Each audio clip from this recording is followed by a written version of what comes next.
Shalom dan selamat pagi saya ucapkan kepada saudara-saudari yang mengikuti ibadah raya kita secara online pada pagi ini. Saya percaya kita semua dipenuhi dengan hati yang sukacita dan tidak sabar untuk memuji dan memuliakan nama Tuhan. Amin. Haleluya. Haleluya. Saya percaya minggu ini adalah minggu yang sangat indah untuk umat Kristen di seluruh dunia. Pada hari Jumat yang lepas kita telah merayakan hari Natal, di mana Sang Raja kita, yaitu Tuhan Yesus, telah lahir ke dunia pada 2000 tahun yang dahulu untuk menebus dosa saya dan saudara-saudari sekalian. Oke, sebelum kita mulakan ibadah raya kita, bagi Anda yang baru saja menyertai ibadah raya SIB Nilai secara online, saya mengalu-alukan kedatangan Anda. Kami keluarga besar SIB Nilai mengucapkan selamat bergabung bersama kami. Haleluya, haleluya. Baiklah, sebelum kita memulakan ibadah raya kita pada hari ini, saya akan mengajak kita berdoa, menyerahkan ibadah raya kita secara online dari permulaan, pertengahan, hingga akhirnya ke dalam tangan Tuhan. Biarlah Roh Kudusnya menyertai kita dalam setiap session yang ada dalam ibadah raya ini. Haleluya, mari kita berdoa.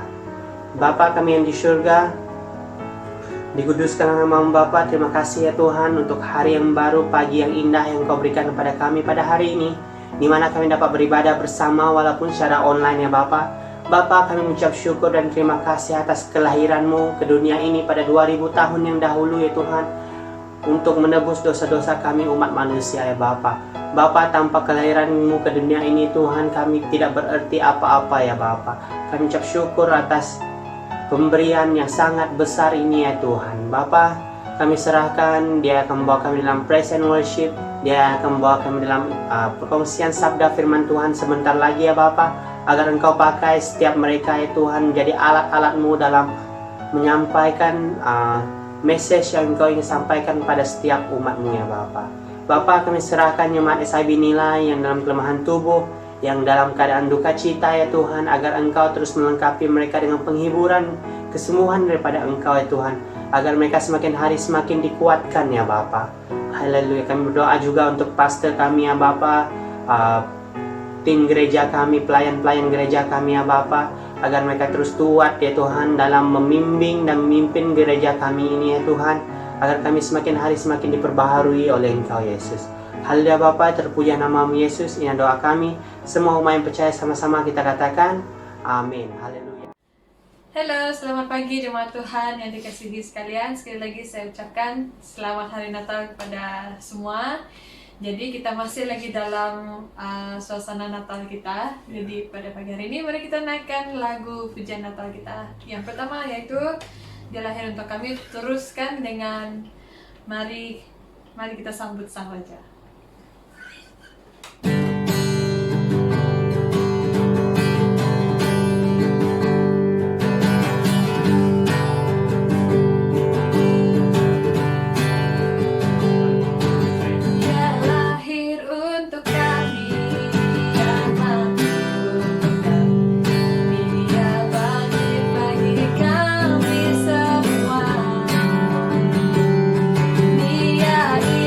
Tuhan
firman Tuhan pada pagi hari ini. Mari kita naikkan lagu yang bertajuk Nowhere.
Son of God and Son of Man,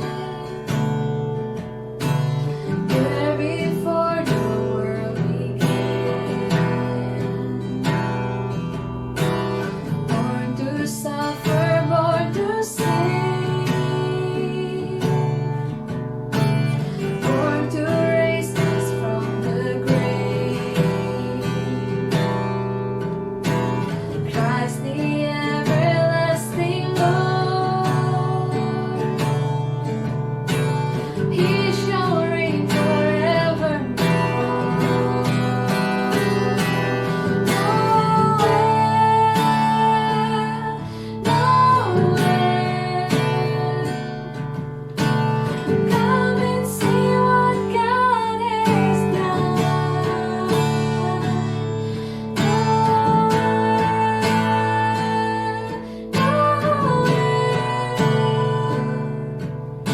The story of amazing love, the light of the world, given for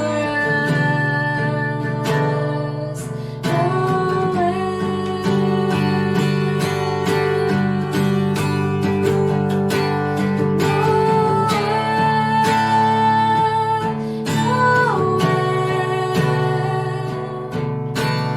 Come and see what God has done.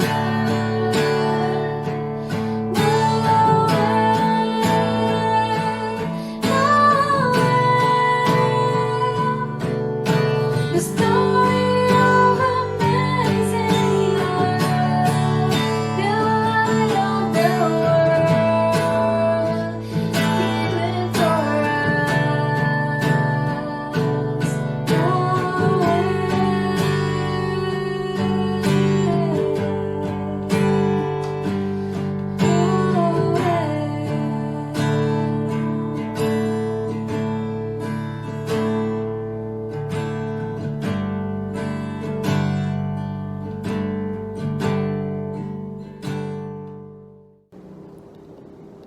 Shalom, selamat pagi dan selamat bertemu untuk ibadah terakhir kita untuk tahun 2020. Kita percaya Tuhan telah menolong kita dari awal tahun hinggalah ke sekarang dalam norma yang baru, namun kita tetap terus antusias di dalam Tuhan.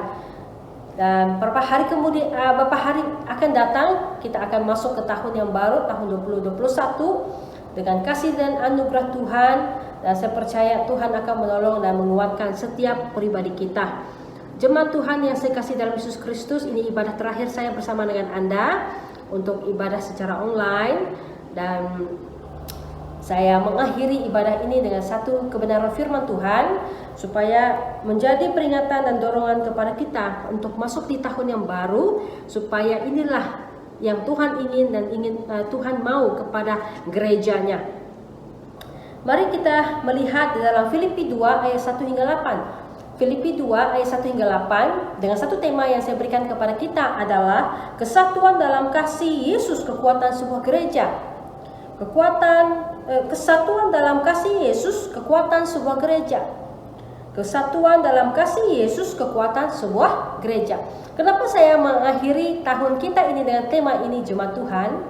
Saya dari hati yang terdalam, jemaat Tuhan yang saya kasih dalam Yesus Kristus, ingin membawa melihat kepada gereja kita tetap terus punya kesatuan yang mendalam kepada sebagai tubuh Kristus, sebagai kebersamaan dalam kemilikan sebuah gereja yang ada. Jemaat Tuhan yang saya kasih dalam Yesus Kristus, gereja bukan menggambarkan kepada gedung gereja, tapi gereja menggambarkan tubuh Kristus, orang-orang percaya yang tinggal diam di dalamnya. Dan bagaimana kita memiliki kemilikan kebersamaan, bahkan dalam pelayanan, bahkan di dalam apapun yang Tuhan percayakan dalam sebuah gereja. Bahkan dari pelayanan anak muda, pelayanan sekolah minggu, komsel, pelayanan wanita, pelayanan bapak-bapak, pelayanan YA untuk yang bekerja, bahkan yang student. Nah, di dalam gereja punya karunia-karunia, punya panggilan-panggilan yang khusus yang Tuhan percayakan kepada kita. Bukan saja kita duduk sebagai jemaat, bukan kita hanya duduk sebagai orang percaya datang ke gereja dan pulang. Tetapi setiap kita yang ke gereja punya panggilan dan punya karunia yang Tuhan percayakan kepada kita.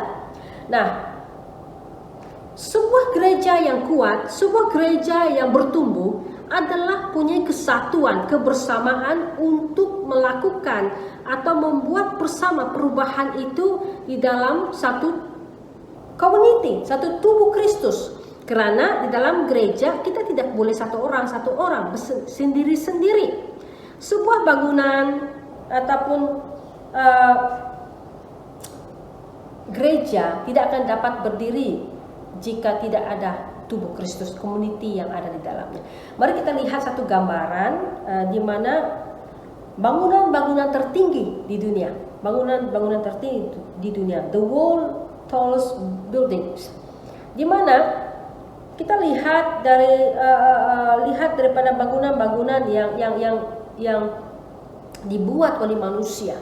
Jemaat Tuhan, untuk membangun bangunan ini, membangun dasar bangunan ini hingga dia dapat berdiri dan dapat dilakukan sampai akhir siap, memerlukan orang-orang yang punya kepakaran tertentu. Contohnya kita perlu pekerja, kita perlu arsitek, kita perlu orang yang memang untuk dasar, untuk bagian desain, untuk bagian apapun yang diperlukan di pembangunan. Nah, seperti itu dalam tubuh Kristus. Bangunan-bangunan yang tertinggi ini menjadi tarikan, menjadi satu cabaran kepada negara-negara lain untuk membangun bangunan lebih tinggi lagi. Menggambarkan bahwa mereka dikenali di mana-mana. Bangunan itu ditahu di mana-mana seluruh dunia ini, bahkan mereka tahu bahwa ini bangunan yang tertinggi dan bangunan yang mencakar langit. Jemaat Tuhan yang saya kasih Yesus Kristus, kekuatan sebuah gereja dan gereja itu dikenali, orang percaya itu dikenali bermula daripada dalaman gereja itu sendiri, kesatuan di antara tubuh Kristus di dalam itu, melalui pemimpin, melalui jemaat, melalui apapun segi pelayanan. Jemaat Tuhan yang saya kasih Yesus Kristus, sebuah gereja tidak dapat berjalan, tidak dapat maksudnya tidak dapat diteruskan kalau tidak ada kesatuan, kalau tidak ada kerjasama di antara pemimpin, di antara jemaat tubuh Kristus yang ada di dalam itu sebagai sebuah keluarga. Saya menekankan hal ini di khotbah ini adalah supaya di tahun yang akan datang, di tahun yang baru, hal ini dikuatkan lagi, hal ini diperkukuhkan lagi sebagai tubuh Kristus, supaya pelayanan yang Tuhan yang percayakan kepada gereja akan semakin tertanam dan semakin bertumbuh di dalam kehidupan seluruh jemaat Tuhan. Mari kita melihat di dalam Filipi 2 ayat 1 hingga 8. Saya membacanya untuk kita bersama. Jadi karena di dalam Kristus ada nasihat, ada penghiburan, kasih, ada persekutuan roh, ada kasih mesra dan belas kasihan. Karena itu sempurnakanlah sukacitaku dengan ini, hendaklah kamu sehati sepikir dalam satu kasih, satu jiwa, satu tujuan. Oke? Tidak ada pikiran-pikiran lain, tapi satu kasih, satu tujuan, satu jiwa. Maksudnya satu keputusan bersama. Dengan tidak mencari kepentingan sendiri atau puji-pujian yang sia-sia, sebaiknya hendaklah dengan rendah hati yang menganggap yang lain lebih utama daripada dirinya sendiri. Dan janganlah tiap-tiap orang hanya memperhatikan kepentingannya sendiri, tetapi kepentingan orang lain juga. Ayat 5, hendaklah kamu dalam hidupmu bersama menaruh pikiran dan perasaan yang terdapat juga dalam Kristus Yesus, yang walaupun dengan rupa Allah tidak menganggap kesetaraan dengan Allah itu sebagai milik yang harus dipertahankan, melainkan telah mengosongkan dirinya sendiri dan mengambil rupa seorang hamba dan menjadi sama dengan manusia dan sebagai manusia, dan dia telah merendahkan dirinya. Nah, jemaat Tuhan yang saya kasih dalam Yesus Kristus, kenapa Rasul Paulus mengingatkan jemaat di Filipi? Karena setiap orang dia harus tahu peranannya sebagai orang percaya. Dia harus tahu dia itu orang penting di dalam gereja. Setiap kita yang hadir ke gereja itu menjadi orang penting bagi Tuhan untuk melayani Dia, untuk memenuhi panggilan yang Tuhan telah percayakan kepada kita. Jadi jemaat Tuhan yang dikasihi Yesus Kristus, kesatuan dalam kasih Yesus kekuatan sebuah gereja. Di dalam apapun yang kita lakukan jemaat Tuhan harus dimulakan dengan dasar kasih dari Tuhan. Harus dimulakan dengan dasar dari Tuhan Yesus. Kalau kita lihat dalam firman Tuhan, Yesus adalah batu penjuru. Yesus adalah dasar utama sebuah gereja. Gereja itu adalah pribadi kita. Di dalam gereja adalah untuk memperlengkapi orang yang telah diselamatkan dan diutus keluar untuk melayani Tuhan. Apapun posisi pelayanan kita, apapun kehidupan kita adalah untuk melayani Tuhan. Banyak orang memikirkan begini, saya datang gereja, cukup datang gereja, tapi tidak terlibat bahagian dalam pelayanan Tuhan. Jemaat Tuhan yang saya kasih dalam Yesus Kristus, oleh karena keadaan pandemik pada tahun ini kita dapat melakukan beberapa program pemuridan. Jadi saya mengharapkan pada tahun akan datang, jika mula sudah ibadah fisikal ya, dengan pemuridan yang akan dilakukan, saya menggalakkan jemaat Tuhan untuk terlibat bersama, merespon untuk terlibat bersama sebagai tubuh Kristus di dalam pelayanan Tuhan. Saya dengan hati yang terdalam menggerakkan kita bahwa SIB Nilai adalah gereja kemilikan bersama. Gereja yang harus dilakukan bertumbuh sebagai satu keluarga bersama. Itu sebenarnya. Oleh sebab itu jemaat Tuhan yang saya kasih dalam Yesus Kristus, saya mengajak kita bersama-sama untuk melihat dan merenungkan hal ini, supaya apakah yang telah saya lakukan yang terlibat bahagian di dalam pelayanan Tuhan. Dan itu yang sangat penting ya di dalam kehidupan kita. Di dalam ayat ini ada 3 hal yang harus yang ingin saya katakan kepada kita, ingin saya bawakan kepada kita. Yang pertama adalah kesatuan dalam kasih Yesus kekuatan sebuah gereja melalui apa? Pertama, kerendahan hati hati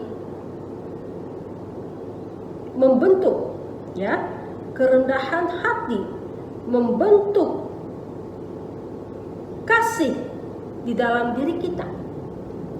Kerendahan hati membentuk kasih dalam diri kita. Di dalam kita melayani, kita memerlukan kasih Tuhan. Dan kasih Tuhan itu akan memberikan kerendahan hati kepada kita. Kerendahan hati adalah cermin dan murid Kristus dalam hidup kekristenan. Perlu disinari pentingnya memiliki karakter yang sesuai dengan nilai firman Tuhan sebagai cermin, sebagai murid Kristus. Nah, firman Tuhan adalah cermin kita. Firman Tuhan adalah menjadi contoh kita. Dan kerendahan hati itu adalah sikap dan karakter Kristus sendiri kepada diri kita. Oleh sebab itu, jemaat Tuhan yang saya kasih dalam Yesus Kristus, saya ingin menggalakkan kepada kita supaya kita benar-benar menangkap kenapa kita harus memiliki karakter kerendahan hati. Seperti firman Tuhan di Natal 25 yang lalu, bahwa kita memerlukan kasih Tuhan. Kasih Tuhan itulah yang memampukan kita dapat melayani, dan kasih Tuhan itulah memampukan kita melihat segala sesuatu dengan cara pandang Tuhan. Ya, bukan dengan kekuatan kita. Oleh sebab itulah, kalau kita memiliki kerendahan hati, maka kita siap dibentuk, kita siap untuk dilayani, dan kita siap untuk melayani orang lain. Nah, kenapa kita harus memiliki kerendahan hati? Dan kerendahan hati itulah yang membentuk kasih dalam Tuhan Yesus. Karena pada waktu sekarang, dunia sekarang, budaya masa kini dalam bentuk teologi ataupun media dan publikasi dan hal-hal yang lain mendorong kita untuk membesarkan diri kita, berfokus pada aku ataupun saya, meninggikan diri di setiap kesempatan yang ada dengan menumpukkan uang, maksudnya mengumpul uang, harta milik atau reputasi apapun dengan sebaik mungkin agar dapat bertahan dari rasa tidak aman. Ya, dunia mendorong kita untuk menjadi raja atas kerajaan kita sendiri. Kita membangun tembok kehidupan kita sendiri.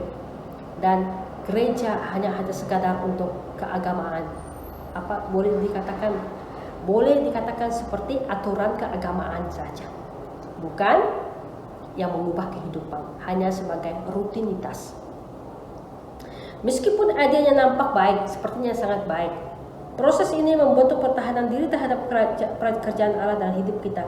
Oleh karena itu, Dia memanggil kita untuk melepaskan semua yang kita simpan untuk kita diri sendiri. Seperti Yesus, kita harus menganggap semua yang kita miliki bukan untuk dipertahankan. Karena semua yang ada pada kita adalah anugerah yang bukan milik kita. Ingat, apa yang kita ada pada saat ini hanya semuanya datang dari Yesus. Apa yang kita miliki pada saat ini hanyalah semuanya datang dari Yesus. Amen. Nah, saya dapat satu statement ini mengatakan bahwa lewat kerendahan hatinya yang begitu total, ya, seluruh, Yesus menunjukkan kebesaran sejati yang memungkar balikan dunia. Kenapa kita hari ini masih mengenal Tuhan Yesus, dan sampai sekarang dunia tahu siapa Yesus? Kasih Tuhan mengubah dunia menjadi hal yang luar biasa. Bahkan orang yang mengalami Tuhan benar-benar akan menemukan kasih yang luar biasa. Mengalami pemulihan, mengalami penebusan, mengalami kesembuhan. Hal yang kedua adalah pemilikan bersama kekuatan tubuh Kristus. Pemilikan yang bersama adalah kekuatan tubuh Kristus. Nah, kemilikan bersama adalah bukan kepada milik seseorang pribadi, tapi kebersamaan sebagai tubuh dan atau sebagai keluarga Kristus. Istilah tubuh Kristus merupakan kiasan yang umum digunakan dalam perjanjian baru bagi gereja. Semua orang yang telah diselamatkan, semua orang yang telah diselamatkan dipanggil tubuh Kristus. Oleh sebab itulah saat orang itu dibaptis, mereka diterima di dalam keluarga, diterima dalam gereja, tubuh Kristus. Oke? Gereja dijuluki atau satu tubuh di dalam Kristus di dalam Roma 12 ayat 5, satu tubuh di dalam 1 Korintus 10 ayat 17, tubuh Kristus juga di dalam 1 Korintus 12 ayat 27 dan Efesus 4 ayat 12, dan kondisi jasmani dalam Ibrani 13 ayat 3. Gereja dihubungkan secara jelas dengan tubuh Kristus dalam Efesus 5 ayat 23 dan Kolose 1 ayat 24. Dalam beberapa ayat di dalam penulisan Rasul Paulus terdapat beberapa kali ditekankan tentang tubuh Kristus. Bermaksudnya sangat penting tubuh Kristus itu harus punya kesatuan, harus punya kebersamaan, harus punya kemilikan bersama di dalam membangun sebuah gereja, membangun sebuah community, membangun sebuah keluarga yang kuat di dalam Tuhan.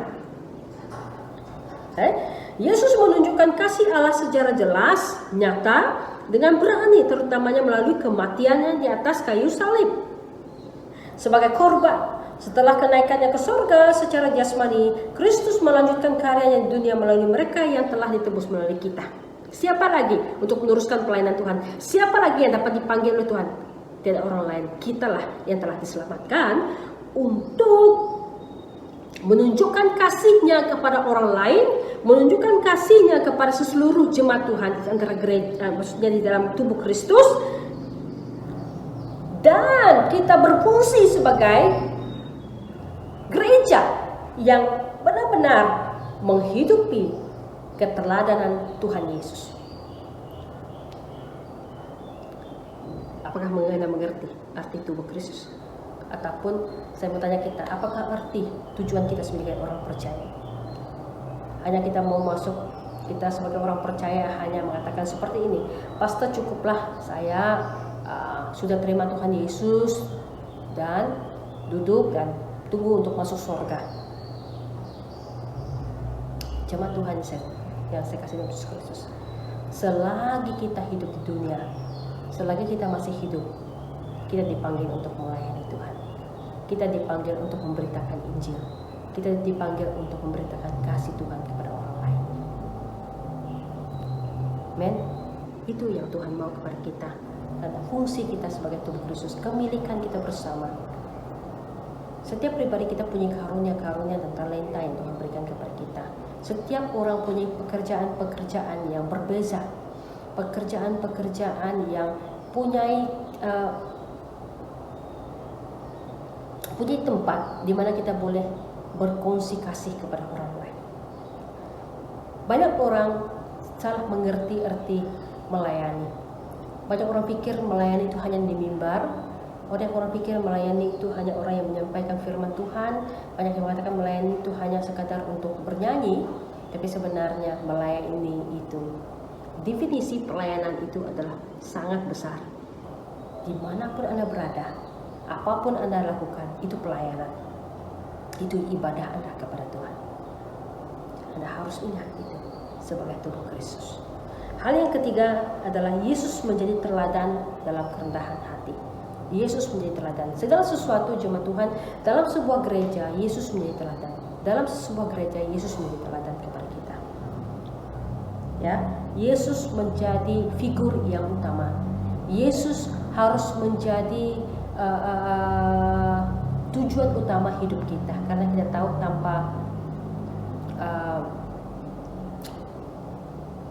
tanpa Yesus, tanpa mengikuti keteladanan Tuhan Yesus, kita tidak dapat melayani orang lain. Kita tidak dapat melayani orang yang tidak percaya Tuhan. Tapi melalui keteladanan ini Yesus, melalui hati Yesus, the passion of God, hati dari Tuhan yang dengan belas kasihan dari Tuhan, itu yang memampukan kita untuk melihat orang lain. Rasanya susah menemukan kerendahan hati, ya, karena sekarang sikap egosentris didukung oleh perkembangan teknologi. Semua sekarang lebih fokus pada sendiri. Semakin memudahkan orang untuk menyombongkan diri, benar, betul. Status media sosialnya update setiap hari tentang diri sendiri. Kalau tidak di like, Kalau statusnya tidak di like, dia akan merajuk. Kalau tidak ditanya kabar, dia akan merajuk. Ini sikap egosentris sendiri ini. Ya, menerima pujian dan komentar. Ya, sekali ya kita harus berpujian. Tapi kalau setiap hari kan benar mau di like terus. Kalau saya sendiri, saya jarang sekali upload di FB, dan bagi saya orang like atau tidak like itu bukan menjadi tujuan utama kita. Adalah kita memberitahu bahwa apa yang kita lakukan, ya kalau orang like ya bersyukurlah, tidak orang like ya tidak apa. Maka itu menjadi keutamaan. Firman Allah menekankan pentingnya kerendahan hati. Firman Tuhan sendiri sudah menekankan kerendahan. Kita diajar untuk menyadari bahwa untuk menjadi berguna dan berbuah, kita harus mengandalkan Tuhan. Setiap umat diajak untuk meneladani Kristus yang mengosongkan diri, melepaskan identitas dan hak istimewanya. Saya mau beritahu kepada kita jemaat Tuhan, kita tidak ada keistimewaan sebagai manusia yang ada di dunia ini. Tetapi kalau kita di dalam Yesus Kristus, kita diberikan keistimewaan sebagai anaknya. Tapi semuanya adalah oleh karena kasih anugerah Tuhan yang diberikan percuma-cuma kepada kita. Amin. Tidak perlu kita ego dengan status kerja dan tanggung jawab, status kerja kita, status keluarga kita yang mungkin boleh dikatakan dari keluarga-keluarga yang berada, keluarga-keluarga yang ternama. Bagi saya itu tidak menjamin. Tetapi di dalam Yesus Kristus ada jaminan dan kekuatan. Amin. Nah, kenapa gereja disebut tubuh Kristus? Kenapa gereja disebut tubuh Kristus? Yang pertama, anggota tubuh Kristus dipersatukan dengan Kristus dalam keselamatan. Amin. Nah, yang kedua, anggota tubuh Kristus mengikuti Kristus sebagai pemimpin, Kristus sebagai kepala, dan kita sebagai tubuhnya. Itu adalah tubuh Kristus. Yang ketiga, anggota tubuh Kristus memiliki berbagai karunia khusus menurut fungsinya. Nah, setiap kita diberikan karunia dan fungsi yang masing-masing untuk saling melengkapi.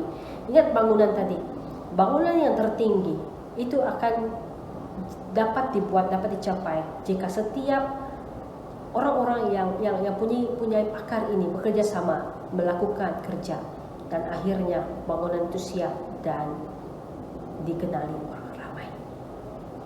Itu juga kehidupan kita. Sebuah community, sebuah tubuh Kristus, jika dia bersatu, orang akan mengenal. Itulah gereja, itulah orang percaya, itulah tubuh Kristus yang luar biasa. Amin. Itu yang Tuhan mau. Yang keempat, tubuh Kristus mempunyai keterikatan dengan orang Kristen lainnya yang tidak menghiraukan latar belakang, ras, atau pelayanan. Jadi jangan terjadi perpecahan dalam tubuh, tetapi supaya anggota-anggota yang berbeda itu saling memperlengkapi. Oke? Kita saling memperlengkapi. Oleh sebab itu dalam ayat renungan firman Tuhan ini, jemaat Tuhan, kesatuan adalah kekuatan, ya. Kesatuan adalah kekuatan gereja. Oleh sebab itu jemaat Tuhan yang saya kasih Yesus Kristus, supaya melalui kasih-Nya, melalui kemilikan bersama kita, melalui keteladanan kita di dalam karakter kita, membangun sebuah gereja yang kuat dan dinamik dan luar biasa bagi Tuhan. Karena itu visi dan misi gereja, menjadi gereja yang kuat, sehat dan dinamik bagi bangsa-bangsa, bagi orang di sekeliling kita, bagi keluarga kita, bagi kota kita. Amen. Saya mengakhiri firman Tuhan ini dengan togetherness di dalam kebersamaan kita. Kesatuan itu ada trust, teamwork, respect, encouragement, enjoy, honesty, nice, and support. Hal-hal inilah yang memperlengkapi dan memperkuatkan sebuah gereja. Amin.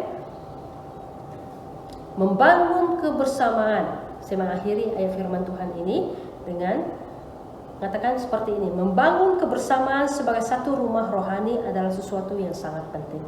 Ya, sekali lagi saya katakan begini: membangun kebersamaan sebagai satu rumah rohani adalah sesuatu yang sangat penting. Hal ini sangat penting jemaat Tuhan. Kita tidak boleh berjalan sendiri, kita tidak boleh buat pelayanan Tuhan sendiri-sendiri, tapi kita harus bersama. Ada berkat kebersamaan yang tidak dapat diperoleh ketika seorang diri. Jadi gereja itu memerlukan kebersamaan orang percaya supaya Tuhan menyinarkan berkat-Nya kepada gereja. Amin. Kebersamaan tidak bisa ataupun tidak boleh dicipta, tapi perlu dibuat oleh umat-Nya yang mengerti kehendaknya, memerlukan waktu, proses, dan harga. Ada harus harga bayar. Ada harga harus kita bayar. Sebuah gereja yang bertumbuh, sebuah gereja yang sehat, sebuah gereja yang dinamik memerlukan proses dan kebersamaan kita, dan perlu harga yang harus kita bayar, uang, masa kita, tenaga kita untuk membangun sebuah gereja yang sehat sebagai tubuh Kristus. Dan kebersamaan bukan penyeragaman, tetapi keanekaragaman, kepelbagaian yang dipimpin oleh roh Tuhan sehingga menghasilkan keharmonisan dalam pekerjaannya.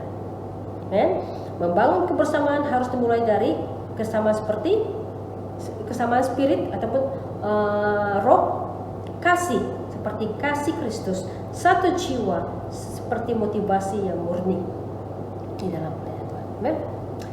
Itulah kenapa kita harus punya kesatuan membangun sebuah gereja yang kuat di dalam gereja kita. Saya mengakhiri firman Tuhan ini sebagai satu dorongan kepada kita, sebagai satu ucapan untuk kita juga, supaya kita melakukan hal ini sesuai dengan visi dan misi yang Tuhan telah percayakan kepada gereja kita. Amin. Jadi oleh sebab itu saya mengakhiri firman Tuhan ini mengajar kita semua, mari memiliki kesatuan di dalam sebuah gereja, dan mari juga saya mengajak kita semua mempunyai hati yang kasih, keteladanan Tuhan Yesus, kemilikan bersama di dalam pelayanan Tuhan. Mari saya berdoa bahwa kita dalam doa. Terima kasih Bapa, kebenaran firman-Mu pada hari ini. Kesatuan adalah kekuatan sebuah gereja untuk bertumbuh dan siap untuk dipakai oleh Tuhan.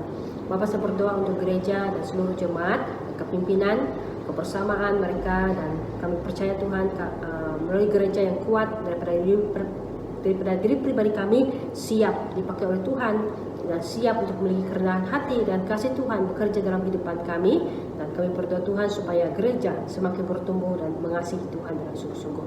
Terima kasih Bapa, di dalam nama Yesus kami berdoa. Amin. Terima kasih jemaat Tuhan.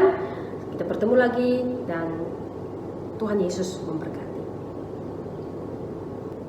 Selamat pagi, Shalom untuk saya ucapkan kepada seluruh jemaat SIB Nilai. Saya dengan kesempatan ini adalah ingin memberikan ucapan terima kasih kepada seluruh keluarga SIB Nilai, bahkan seluruh kepimpinan SIB Nilai yang telah melayani bersama dengan saya sepanjang pelayanan yang Tuhan percayakan bersama dengan Anda. Dengan kesempatan ini adalah saya ingin mengucapkan ribuan terima kasih untuk seluruh jemaat sehingga telah membawa kebersamaan kita di dalam Yesus Kristus, melihat pertumbuhan SIB Nilai dengan kekuatan dari Tuhan. Jemaat Tuhan, dengan kesempatan ini adalah ucapan ribuan terima kasih dari saya sebagai hamba Tuhan, sebagai pastor SIB Nilai yang telah bersama dengan Anda, seperti yang telah dimaklumkan di dalam WhatsApp grup besar SIB Nilai bahwa saya akan berpindah ke pelayanan di bawah naungan SIB Sarawak, BM Sarawak, untuk kepelayanan yang seterusnya. Jemaat Tuhan, saya mengucapkan ribuan terima kasih atas sokongan, dorongan yang telah Anda berikan kepada saya sepanjang bersama, baikkan dari segi doa, keuangan, bahkan kebersamaan kita. Jemaat Tuhan yang saya kasih dalam Yesus Kristus, setiap pribadi kita pasti ada pertemuan dan perpisahan, dan kebersamaan kita sepanjang waktu yang ada adalah waktu yang indah Tuhan berikan kita bersama. Dan doa saya adalah di mana seluruh jemaat SIB Nilai tetap terus bertumbuh di dalam Tuhan, dan tetap terus mengasihi Tuhan, dan tetap terus antusias di dalam Tuhan. Jadi dengan kesempatan ini juga saya ingin memohon maaf jika ada kekurangan, ada hal-hal yang tidak menyinggungkan perasaan ataupun tidak baik di dalam sepanjang pelayanan saya. Saya ingin minta maaf karena kadang-kalanya sepertinya seperti yang dikatakan adalah kita punya kesilapan sebagai manusia. Namun dengan kesempatan ini juga saya katakan minta maaf dari hati yang terdalam kepada seluruh jemaat Tuhan yang saya nilai. Dan harapan saya dan doa saya adalah kita akan pasti bertemu lagi pada waktu yang akan datang, dan saya terus mendoakan kalian tetap terus dalam keadaan yang luar biasa, dan Tuhan memberkati atas segalanya. Dan doakan juga pelayanan saya akan di pelayanan yang baru yang Tuhan percayakan kepada saya, dan kita akan bertemu lagi pada akan datang. Dan jangan lupa kita masih boleh berhubung melalui WhatsApp, melalui Facebook, dan kemudahan teknologi yang ada ya. Jadi terima kasih saya ucapkan sekali lagi kepada Anda. Minta maaf kita tidak dapat bertemu secara fisikal, ibadah fisikal, tetapi saya percaya kita akan bertemu pada waktu-waktu yang akan datang. Dan tetap terus antusias di dalam Tuhan. Sekian, terima kasih. Dan kesatuan, kekuatan dalam kasih Tuhan itulah menyatukan gereja. Jadi bertemu pada waktu yang akan datang. Terima kasih. Tuhan Yesus memberkati. Hai, shalom. Saya percaya kita sudah diberkati lewat firman Tuhan yang sudah kita dengarkan sebentar tadi. Amin. Dan saya percaya masih belum terlambat untuk saya mengucapkan selamat hari Natal kepada kita semua jemaat SIB Nilai. Walaupun kita tidak bersama, dimanapun kita berada saat ini, selamat hari Natal. Tuhan Yesus memberkati kita. Jadi mari kita fokus mendengarkan info gereja kita pada minggu ini. So, info gereja kita yang pertama pada minggu ini adalah mengenai ibadah online kita. Oke, kita akan teruskan lagi ibadah kita ini secara online sehingga tarikh yang akan diberitahu kelak. So, sebarang perubahan, sebarang update kita akan maklumkan di dalam keluarga besar kita, grup WhatsApp keluarga besar kita ya. Kita akan updatekan terkini sama ada kita boleh continue ibadah secara fizikal ataupun tidak, ataupun kita masih lagi terus menggunakan ibadah online. So, semua akan diupdatekan di dalam keluarga besar kita, oke? Dan info gereja kita yang kedua pada minggu ini adalah mengenai kita punya persekutuan doa, oke? Ibadah doa kita. So, ibadah kita ini akan dijalankan melalui aplikasi Zoom. So, bagi kita yang tidak memiliki aplikasi ini, kita boleh download di dalam Google Play Store ataupun Apple Store. Oke, dan link akan di-sharekan ataupun dikongsikan di dalam keluarga besar kita. Dan sebarang perubahan akan diupdate di dalam grup oleh pastor ataupun elder. Oke, so kita boleh rujuk saja di dalam keluarga besar, grup keluarga besar kita. Oke, dan info gereja kita yang ketiga pada minggu ini adalah mengenai persembahan dan persepuluhan kita. Oke, kita boleh membuat transfer kepada account number yang dipaparkan di screen sekarang ini. Oke, untuk sebarang pertanyaan kita boleh rujuk dengan Sis Lubika.